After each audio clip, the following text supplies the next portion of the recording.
ভারতের কাছে উড়ে গেল বাংলাদেশ। বাংলাদেশকে ঘুরিয়ে ভারতের জয়। টেস্টের পর টি-20তেও ভারতের কাছে পাত্তা পেল না বাংলাদেশ। 3 ম্যাচের টি-20 সিরিজের প্রথম ম্যাচে বাংলাদেশকে 7 উইকেটে হারিয়েছে ভারত। সহজেই জয়ের ফলে সিরিজে 1-0 ব্যবধানে এগিয়ে গেছে টিম ইন্ডিয়া। ব্যাটে বলে আরও একটি ছন্নছাড়া দিন কেটেছে বাংলাদেশের।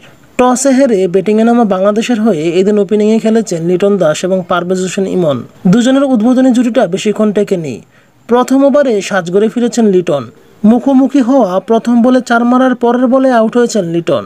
2 বলে 4 রান করে ফিরে যান সাজঘরে। ইমনও বেশিক্ষণ টেকেননি। 9 বলে 8 রান করে বিদায় নেন তিনিও। পাওয়ার প্লের 6 ওভারে 2 উইকেট হারিয়ে 39 রান তুলে বাংলাদেশ। পাওয়ার প্লে শেষ হওয়ার পরেই ফিরেছেন হৃদয়। 18 বলে 12 রান করে তিনি বিদায় নেন। এক প্রান্ত আগলে রেখে শান্ত লড়াই চালিয়ে যাচ্ছিলেন, তবে বাকিরা আসছিলেন আর যাচ্ছিলেন। হৃদয়ের বিদায়ের পর মাহমুদুল্লাহ রিয়াদ এবং জাকের আলী অনিকও ফিরেছেন খুব দ্রুত। রিয়াদ করেছেন 2 বলে 1 আর জাকের আলী অনিক করেছেন 6 বলে 8 রান। দলের 75 রানের মাথায় থেমেছেন অধিনায়ক শান্ত। 25 বলে 27 রান করে বিদায় নেন তিনি। শেষ দিকে লড়াই চালিয়েছেন মেহেদী হাসান মিরাজ। মাঝে 5 বলে 11 রানের ইনিংস খেলেছেন রিশাদ হোসেন। ইনিংসের একদম শেষ বল পর্যন্ত টিকেছিলেন মিরাজ। 32 বলে 35 রান করে অপরাজিত থাকেন তিনি। 19.5 ওভারের খেলা শেষে 127 রান তুলে অল আউট হয়ে যায় বাংলাদেশ। জবাব দিতে নেমে শুরু থেকে মারমুখী ব্যাটিং করেছে ভারত। 2 ওপেনার অভিষেক শর্মা ও সঞ্জু স্যামসন 2 ওভারে তুলেছেন 26 রান। 7 বলে 16 রান করে সাজঘরে ফিরে যান অভিষেক, হয়েছেন রান আউট।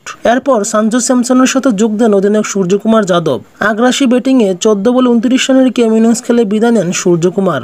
দলের 80 রানের মাথাতে বিদায় নিয়েছেন টিকে থাকা ওপেনার সঞ্জু স্যামসন। 19 বলে 29 রানের ইনিংস খেলা স্যামসনকে ফিরিয়েছেন মেহেদী হাসান মিরাজ। স্যামসনের বিদায়ের পর দলের হাল ধরেছেন হার্দিক পান্ডিয়া এবং নীতিশ কুমার রেড্ডি। ভারতের মারকুটে ব্যাটিংকে কোনোভাবে থামাতে পারছিলেন না টাইগার বোলাররা। শেষ ম্যাচ সহজেই ম্যাচ জিতে নিয়েছে ভারত। 49 বল এবং 7 উইকেট হাতে রেখে সহজেই জয়ের বন্দরে পৌঁছে যায় টিম ইন্ডিয়া। 16 বলে 39 রান করে অপরাজিত ছিলেন হার্দিক পান্ডিয়া।